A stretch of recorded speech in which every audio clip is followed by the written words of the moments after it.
dañ ko cof rek jàll mais Sonko ñëw na bu baax a baax ci mbooleem loo xamante ne tudd nañ ko ci ay sujet man bi may gën a yitteel tey mooy sunu mbokk taskatu xibaar yi am na kàddu yum jublee ci même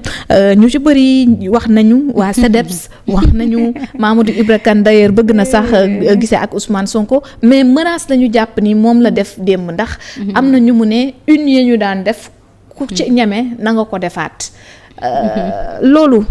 yaa ngi fa woon en tant que journaliste ndax da ngay cautionner ces propos là waa ku ñemee na nga defaat waaw la moo tax bi na xëyee defaatuñ ko la moo tax rek bi na xëyee in yu ñu bindoon doon calomnier di diffamer la moo tax bi na xëyee defaatuñ ko cela veut dire que ni kon nekkuñu ci dëgg gis nga nit booy ànd ak moom man gis nga moo tax man xam naa ni nag moo tax d'accord bin ma tëjee xeexaluñ ma amul problème aw ma benn relation animosité ak ñoom benn relation animale ak ñoom mais gis nga nit boo koy far danga koy far ci dëgg ndax nit dimbali ko bokk na ci nga di ko wax dëgg mais Aïda je parle même pas de 2021 parce que c'est très récent mais Ousmane Sonko 2015 bi ñu ko radié de la fonction publique ba 2024 jusqu'à hier wala jusqu'à la semaine passée bi may wax ak yow nii amul benn semaine wala benn jour boo xamante ni xëyoo déggoo lu bon ci Ousmane Sonko te ñi koy wax mooy ñi nga xamante ni xam nañ ni peut-être booy Dakar yi comme ni leen di woowee les boys de la ville rebelle mënuñoo am benn lu ñu def seen bopp yi ndax yàlla def na ni am nañ seen téléphone portable presque kër yëpp am nañ wifi am nañ accès à l'internet donc mënoo leen manipuler mais la grande masse yi nga xamante ni ñu ngi nekk dans les coins les plus reculés du Sénégal nga xam ne am nañu accès lu dul ci télé wala ci rajo mais bu ñu xëyee di dégg nga naan Ousmane Sonko tey nga ne violeur la suba nga ne salafiste la gannaaw suba nga ne buggul nitu diine yi gannaawaat suba nga ne bu faloo màggal du am gàmmu du am autant de mensonges yoo xamante ni yaa ngi koy jël di ko teg si ndodd nit ki te yow tu sais en âme et conscience que ni li ngay wax jaru ko mais li ñu naan mag bi naan ndox bu tàng suukar saata parce que peut-être y a quelqu'un qui est derrière qui achète les à la une parce que quoi qu'on puisse dire aussi les appels à la une là bi bon comme je suis dans le milieu de la communication digitale am na yu bëri yoo xam ne découvrir naa ko ci li tax yenn à la une yi boo ko gisee rek c'est parce que y a beaucoup d'argent qui est sorti y a beaucoup d'argent qui dañ koy jënd daal dañ koy jënd effectivement léegi nag yow loolu yëpp boo ko dee gis yow nit ki yaa ngi ko topp di ko xas yaa ngi ko topp di ko tuumaal yaa ngi ko topp di ko sosal lu nekk yaa ngi koy wax de 2015 à 2024 terewul bi élection jotee sénégalais dan la ne waa d'accord moom ak lu mu mënti mel ñun ñoo tey ñun bëgg nañ ko nii élire ko pour une première fois avec un taux de 54 et quelques % d'après score bi ñu joxee mais terewul yow nga ne déedéet nga ne léegi cere bi daal faaw nga xajamal ko léegi cere bi yow nan nga koy xajamalee tu vas continuer à calomnier tu vas continuer à diffamer yow quitte ça à ce que ce pays soit instable que ce pays soit ingouvernable yow tout ce que tu veux c'est l'échec d'Ousmane Sonko mais moo yey parce que doomi aadama bu nekk tamit nit nga am na foo xamante ni boo fa toll suñ la sësee si mur wis bi da ngay fipp ndax Moussa boo koy dàq ji ba mu jàkkaarloog mur bi su yàggee dina gestu xool nu mu def ak yow mais ak fi mu toll en tant que premier ministre ku ne xam na ni tam Ousmane Sonko bi muy nekk ci biti am na presse boo xamante ni dafa engagé wu nekkuñu ci griffu kenn koo xamante ni mu ngi leen doon wax xoolal fii wala xoolal fële tey presse boobu noonu ñoom ñoo ne dañu sentir ne même su Ousmane Sonko du dee Madiambal la doon waxal wala waa Tribune daf leen waroon indexé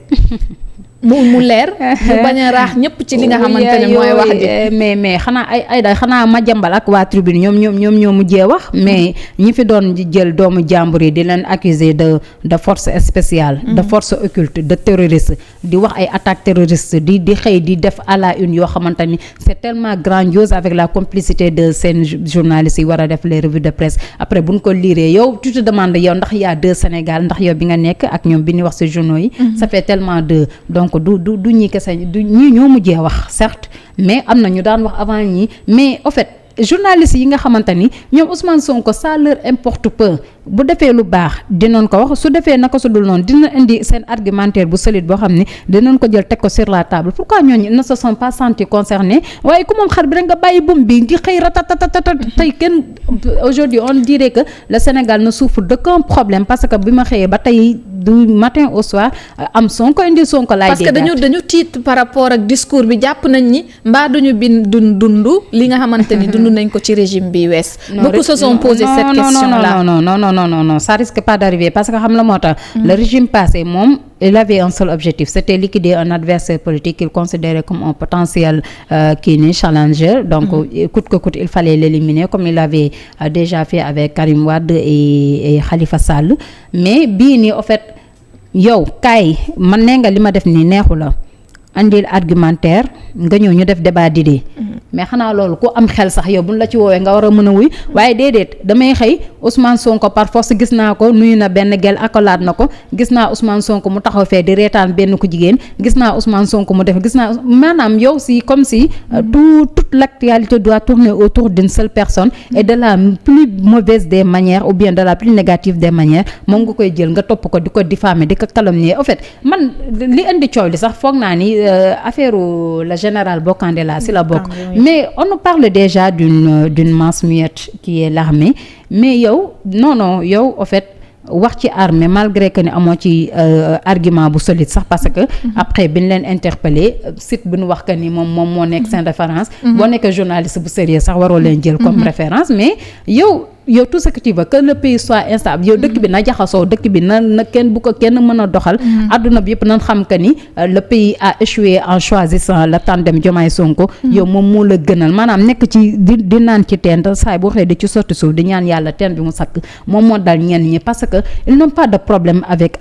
Diomaye, mais ñoom Ousmane Sonko lan mënul digérer. te yàlla dafa def que ni nag wax dëgg yàlla yàgg naa leen wax que ni c'est un phénomène réel. li noppal jaamu yàlla yi mooy nangul ko, li leen di sonal nag mooy bëgg koo bañ, te boo bañee ko yàlla àndal doo jug sa xol bu jeex. dañu déggoon ma jàmbal mu ne affaire impôt bi dañ koy utiliser comme arme parce que c'est beaucoup plus politique que loo xamante ni dafa nekk ci lu normal. déggoon nañ ko ci benn plateau boo xamante ni demoon na ko récemment. ndax ak tontu bi doo jàpp ni loolu dina mel ni luy tëngoom waxam yooyu. Aïda xam nga lan la impôt du séeréer waaye fay la sant. Je peux pas concevoir man mi tekkiwul dara man mi nga xamante ne je représente rien dans ce pays là.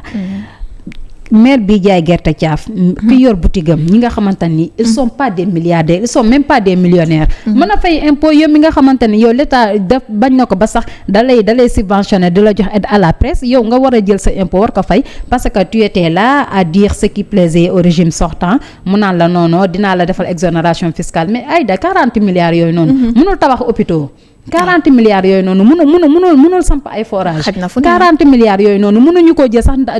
indemniser ko ex-détenus yi nga xam ne état moom moo leen tooñ. mais nga bëgg yow nga ne déedéet yow li ñëpp bokk nga ne yow pour tes intérêts crypto personnels dañ ko war a jël ñu baal la ko par force parce que état continuité la. ñun ñoo waxoon Macky Sall est-ce que mu baal leen impôt bi. ils n'ont qu'à régler leur problème avec Macky Sall, mais concernant l'état du Sénégal impôt fay la sant. et de gré ou de force ils vont le payer parce que c'est l'argent du contribuable te dafa war a dellu ci askan wi. dañ ko dégg sax mu ne presse bi mënul fay impôt. waaw ku mënul fay rek nga déposer sa bilan nga tëj sa entreprise parce que tamit liggéey fayit yàgg na ci àdduna. est-ce que jàppoon ni tamit tey jot na tam kii di le premier ministre ainsi que le gouvernement tey ñu jàppale presse bi fi nekk. mais loolu war na nekk li gën a fës aussi ndax précarité bi nga xam te ni presse bi mu ngi koy yoon démb dégg nañ Sonko mu ne Mati démb dégg nañ Sonko mu ne impôt yi ngeen di fay seeni entreprise yi ñi ko yor dañ koy tekk si yéen ba pare dem dugal ko ruq. waaw te loolu du yoon. waaw léegi dégg nañ ko mu wax loolu. effectivement j'étais là j'ai écouté le discours du début à la fin. mais Aïda yow nan ngay liggéeyee ci boîte ñu ne la cotisation caisse sécurité sociale sa prévention maladie. sa salaire brut ñu ne dañ ciy teqe impôt boo xam ne dañ ko war a jël déposer ko au trésor. mais yow à ta grande surprise tu sais nettement que ni loolu ñu wax noonu yëpp amul. nan la war a def et bu fekkee ne yàgg nga ci boîte bi pendant des années nga am information qu'est-ce que cela doit te faire. en fait xam nga lan la gis nga fi ñu toll nii mooy il faut qu'on soit raisonnable. ndax du mettre en mal l'employé ak seeni patron de presse. mettre en mal mais en fait. ñëpp koy def. waaw mais les employés n'ont qu'à être beaucoup plus exigeants. parce que nit tamit mënoo ko di liggéeyloo ba pare di ko mettre dans des conditions yow Aïda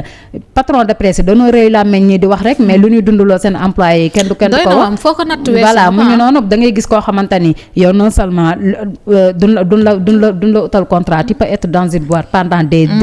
années et des années. tu n'es pas contractuel. ba pare on te paye par pige nag pour ñi ko xamul mooy dan la naan boo boo defee reportage rajo avec un produit fini c'est-à-dire noo def ba monter kook ni nga def ba am éléments yi ñoom seen yoon nekku ci un produit fini nga leen di balancer par mail ñoom ñu toog seen immeuble 8 étages wala 9 étages bien climatisé nekk seen bureau yow boîte bi li koy doxal yow yaa koy liggéey alors que tu es le plus mal payé ñu fay la journée 2500 bu dee élément télé ñu fay la journée 3000 alors que c'est toi qui assure tout le transport le contenu le tout le montage et tout mais loolu noonu yow kooku war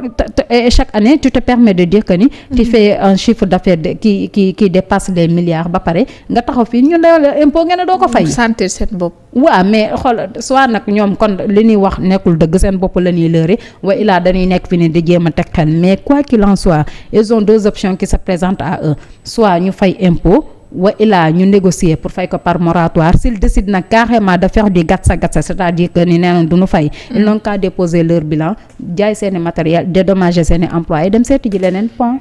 Ousmane Sonko nag politique yi daal dinañ koy critiquer bu baax ci sotteem mi ñenn mais patron de presse bii di Bougane Gueye moom bokk na ci ki ñi njëkk a réagir par rapport ak lii parce que moom jàpp na ne nee na Ousmane Sonko li muy def amul solo bu ñu ko mënee traduire noonu parce que fi ko askan wi di xaar du woote ndaje di wax et puis menacer presse bi lu pitoyable la noonu la ko mën a jàppee te mettre na en garde en quelque sorte ki nga xamante ni mooy le PM ban commentaire ngay def si déjà ils oublient que celui qui était venu hier parler à sa jeunesse n'est pas le premier ministre de la République du Sénégal mais le président d'un parti politique parti PASTEF moo ñëw di jàkkaarloo ak ses militants ses jeunes militants secondo aussi Olof Njaay day faral di naan boo bëggee siiw da ngay tooñ boroom tur te Bougane foog naa ci dynamique boobu la nekk ou bien peut-être il s'est pas encore réveillé du fait que mu toog di xaar deuxième tour ba léegi antuwul parce que voilà xam nga parfois li naan à force de vouloir jouer on finit par tout perdre te moom loolu moom moo ko dal te comme li ñuy wax rek réseaux sociaux yi moom yàlla def na ni lu ci siiw rek patriotes yi ñoo ko siiwal moo tax bu waxee kenn tontuwu ko man sax tey laay soog a xam que ni tontu woon na kii Ousmane Sonko ndax man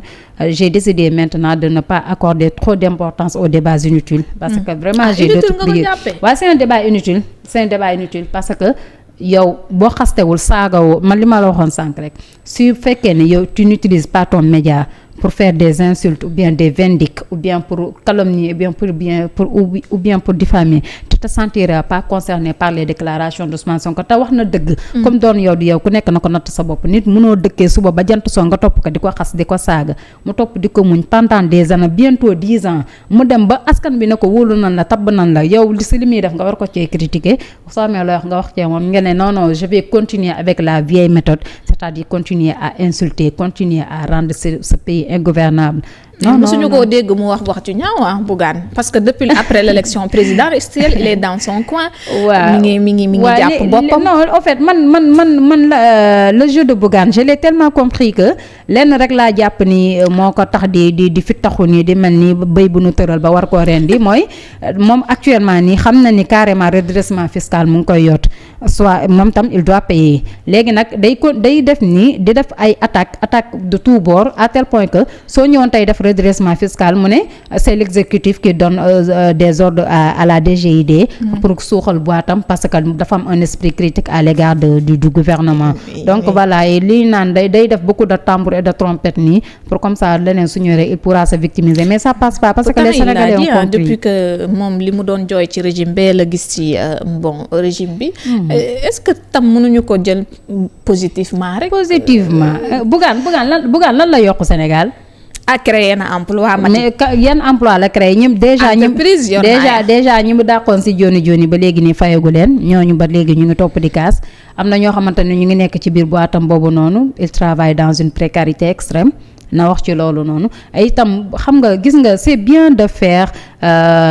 la grande bouche parler pour ameuter les gens parler pour vraiment pour ne rien dire mais le plus important mooy gis nga li ñëpp bokk ñëpp war cee jotee su waree am li ñenn ñi jël te askan wi moom ko doon koy jël tegaat ko sur la table def le partage équitable des ressources te ressources yooyu noonu impôt bi ci la bokk te ñoom par force dinañ ko fay jarul coow li di bëri c'est pas lui seul Babacar Fall également dégg nañ ko c'est un confrère vraiment utiliser na ay propos ba jàpp ni dafa waxee ak arrogance waaw bon Babacar Fall moom franchement nag wax dëgg yàlla yàgg naa kaa déglu mais boo ko xoolee war nga xam ni carrément que ni moom itam il n'a jamais aimé Sonko. Et aussi bon en fait on force pas les gens waxuñu la nit ki par force da nga ko war a bëgg wala da nga ko war a wala waroo koo bëgg ndax tamit bëgg naa la bëgguma la loolu foog naa ni jarul di coow. mais gis nga li ma waxoon rek laay waxaat ñoom daal. li leen Sonko wax bu fekkee ne ñoom métti na leen à tel point que ni ñoom ñu instant yi invité spécialiste ñi patati patata depuis ce matin ba tey ñu ngi wax ñoom daal na ñu xëy ñu saago Ousmane Sonko wala ñu xëy ñu wax Ousmane Sonko musiba naaru laay wala ñu xëy sosal ko loo xamante ni dara tegoo ci dëgg man en fait man gis nga nit su ma la contré carrément ba jàpp ne yow nekkoo ci dëgg man li nga may tere loolu laay def te noonu la man taxawaay boobu laa amoon ci Macky Sall. xam nga dan ma doon naan publication yi boo ko bàyyiwul dinañ la jàpp ma ne man damaa nekk ci dëgg moo tax publication yi duma ko bàyyi. léegi ñoom jàpp nañ ni que ni carrément Sonko il est insolent Sonko il est arrogant Sonko daf leen lakkal ñeeñi pati pata ils n'ont qu'à faire ce que Sonko demande de ne pas faire c'est-à-dire xëy bindu ko wala nga xëy amee ko ci télé ak rajo yi xas ko saago ko nan ko def. saago ko maanaam est-ce que foofu jar na egg maanaam mbir yi Mati dafay mel ni dañ koy di ko fàttali li nga xamante ni moom moo fi amoon ci ginnaaw bi passé. su koy fàttali ko li fi xawoon tënk bi ñu tënkoon cette presse là ba meloon ni dañoo nekk ci dëkk boo xamante ni kenn du wax. moo tax ma ne dañuy jaawale xam nga confusion boobu noonu il faudra ñu jéem koo dindi si suñu wala ñoom boobu ñu jéem ko dindi seen bopp yi ndax mënuñu koo gëmloo nit ñi ce que le régime passé a fait avec la presse sénégalaise. Ousmane Sonko deful xaajaat bi parce que. la première fois bi nu convoqué ay journalistes. c'est parce que dañoo bind article. diffamatoire boo xam ne basé wul ci dëgg. On les a appelés à la sûreté urbaine. Ils sont partis. Ils ont reconnu qu'ils ont tort et que li ñu bind teguñu ko fenn seen source daf leen trompé ñu bàyyi leen ñu dem où est le problème. Macky Sall xaarul woon loolu Macky Sall yow il suffit juste que tu viens au petit matin tu dis que ni le Sénégal a fait un grand bond en avant. Ou bien le pays a réalisé un tel ou bien Macky Sall va inaugurer un tel. Comme ça ñu jël la bokk la fenn di la neexal que nga nekk koo xamante ni tu passes tout ton temps à insulter ou bien à calomnier Sonko ñu jël aussi boole la ci communication palais mais ce qui se passe c'est diamétralement opposé Macky soit tu es d'accord avec lui soit tu n'es pas d'accord avec lui et tu es une personne à abattre moom loolu moo nekkoon philosophie mais Sonko li mu lay wax dafa leer c'est-à-dire que vous pouvez ne pas être d'accord avec moi mais teg leen ko ci ay arguments yu solides mais pas de débat de personne. Pourquoi débat de personne Mati Sarr Niang am na far Mati kii lay génne Mati kii loolu ban utilité la amal réew mi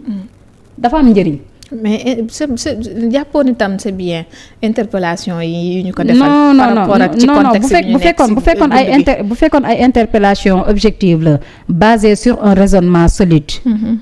Je serais d'accord mais liberté ne veut pas dire libertinage. Et la base le socle du journalisme c'est informer juste et vrai bañ na ko ba dañ la naan vérifie et revérifie ta source informer juste et vrai. mais déontologie lan lay tekki.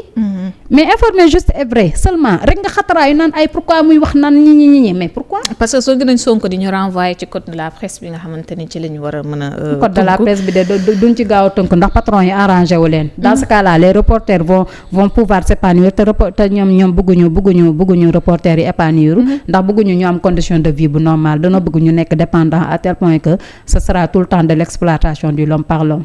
alors ci wàllu wi gis nañu ginnaaw sortie bi opposition bi bi ne woon tekk peut-être am na ci ñu gis ni ñu ngi wax Thierno Bocoum wax na. la mannequin. bàyyi tooñ. Je te demande le mouvement Agir kan nga ci xam à part moom c'est lui le mannequin. bàyyi tooñ Mati. après dinaa la proposer yenn couturier yi def mode tabaski sax nga dem fa pose ay photo ce serait bien.